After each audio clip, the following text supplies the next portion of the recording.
In this podcast, we're going to use what we've learned about dilations to do dilations on a coordinate plane.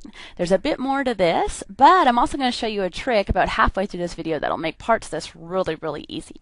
Okay, here's what we need to do for starters.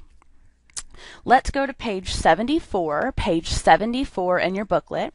We're going to do two questions together, and then we're going to do an example across the page, and then I'm going to model for you how we're going to practice these skills using IXL.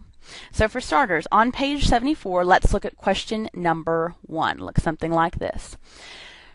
Number 1, triangle JKL is shown on the graph along with 2 points R and S. If you wanted to locate point T so that triangle RST would be similar to triangle JKL, which coordinate pair would you choose for point T? So we know that we want to put T in here somewhere so that we make this little bitty triangle, which is similar to the big one, JKL, which we were given. Now sometimes when you get in a coordinate plane, things get a bit, I don't know, it's kind of a little close. So I'm going to kind of draw these triangles over here, and again, anything that I write down you need to as well, so I need you to do the same. There's JKL, and then here's my RS, and I'm going to have to put T in here somewhere, and we know T is going to be up above it, so that these two triangles have the same shape, because we know that similar means same shape, just a different size. So I need you to write that down as well. Same shape, different size. Okay, going back to our picture, we're going to call that T. If we can do what we've done before, just putting in some side lengths, we could set up a proportion that would help us find where to put point T. So let's do that. Let's go over to our graph and figure out how long JK is by counting spaces. So count blocks between J and K. 1, 2, 3, 4, 5, 6, 7. And check one more time. 1, 2, 3, 4, 5, 6, 7. Looks like this side is 7 long. Now, while we're at it, let's also figure out how high this triangle goes, how high up and down. So, like, how high up is point L, counting spaces. 1, 2, 3, 4. So it's 4 high. That's going to help us figure out how high up to put point T. Okay, now let's go to our smaller triangle. RS is going to be the base of that smaller triangle. Well, how long is it? It's 1, 2, 3, and then you'll notice that R is only halfway across. So I'm going to super zoom in on this so you can see what I'm saying. Here's S, and it's 1 space, 2 space, 1 space, 2 space, 3 spaces, and then R is halfway across a space. So it looks like the new base, or the base of our new triangle, is only 3.5. Okay?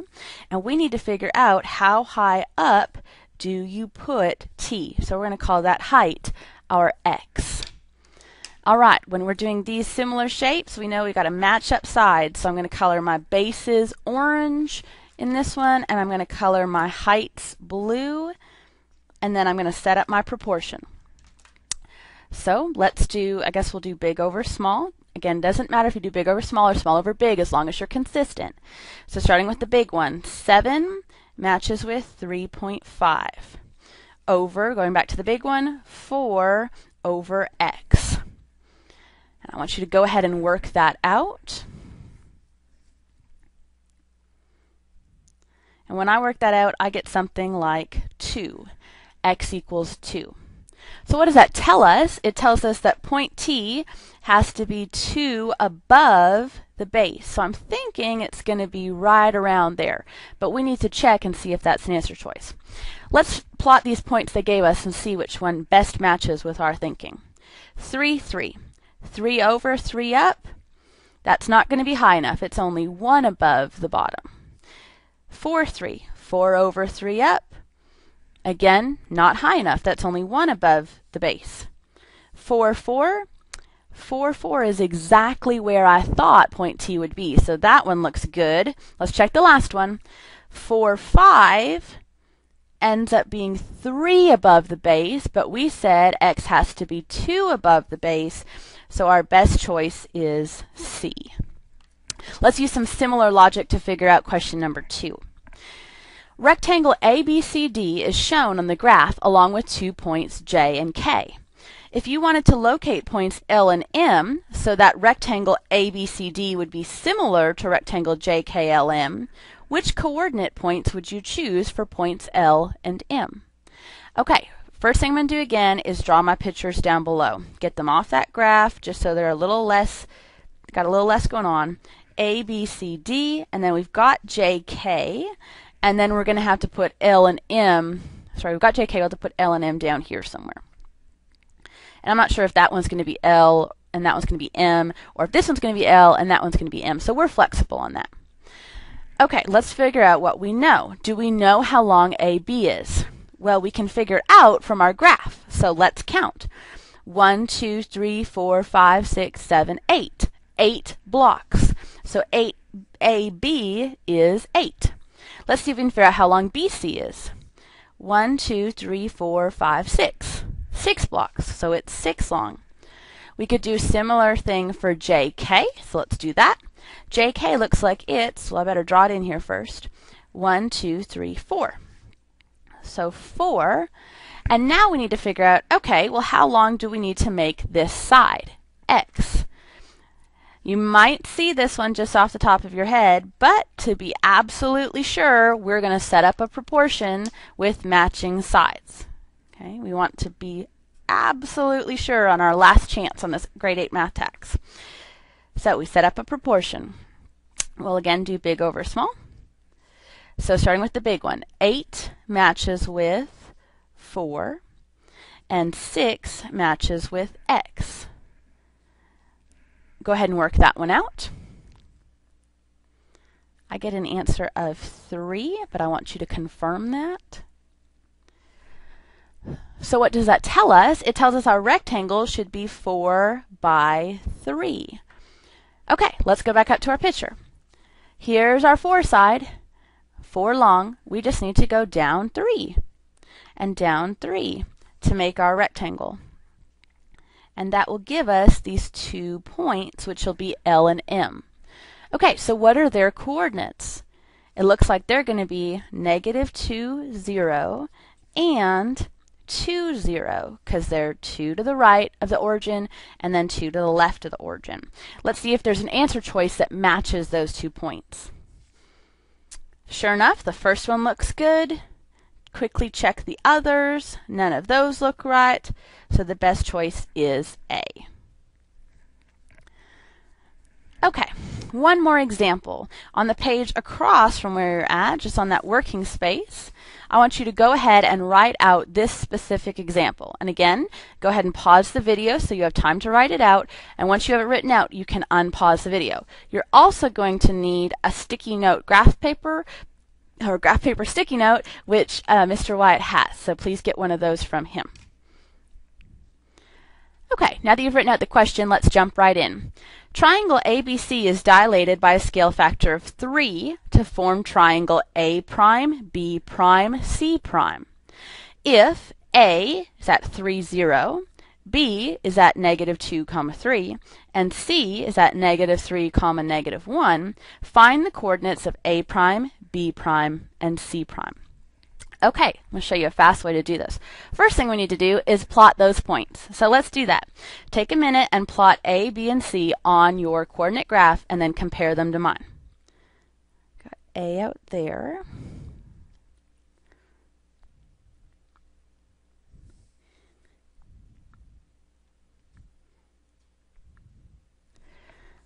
Okay, so there are my 3. Go ahead and check and see if you agree. And we're also going to connect them using a ruler since we know that those make a triangle.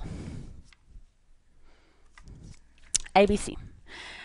All right, and I'm going to show you a shortcut so we can figure out where the new points are. First thing we're going to do is write down the coordinates of the originals. A is 3, 0. B is -2, 3, and C is -3, -1. If we want to find the new coordinates, all we need to do is multiply by the scale factor, which in this case, our scale factor was 3. So here we need to multiply each part of the coordinates by 3.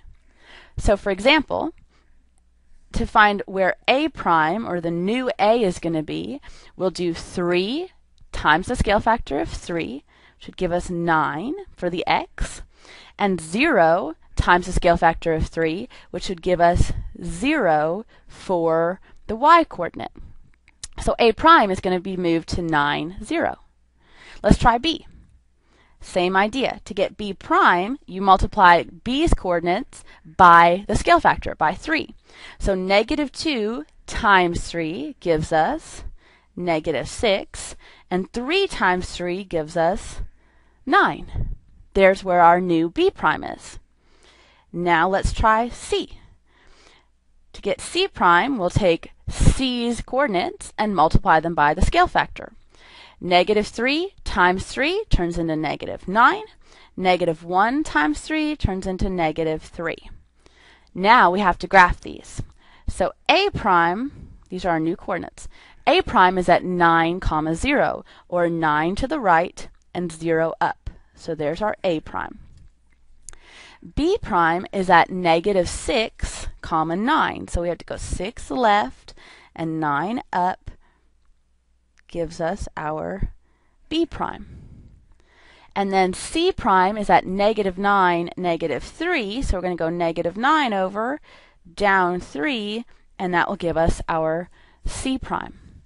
Let's go ahead and connect those up and see if our sides look like they are 3 times bigger.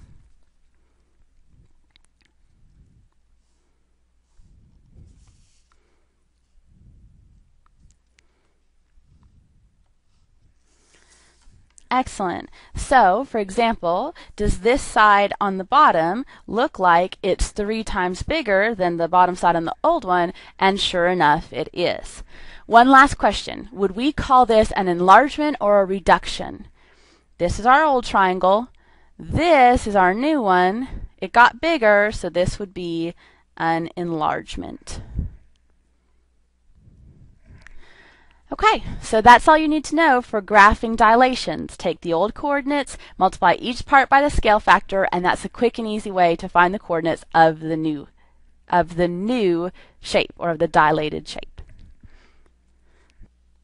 Lastly, I want to model for you within IXL how you'll do the 2 IXL things on dilations. You'll have to do R9, find the coordinates first, and then you'll do R8, graph the image. Okay, so let's start with R9, dilations, find the coordinates. I'm going to go ahead and click on that. All right, here's the question we're going to look at. Write the coordinates of the vertices after a dilation with a scale factor of 1/3 centered at the origin.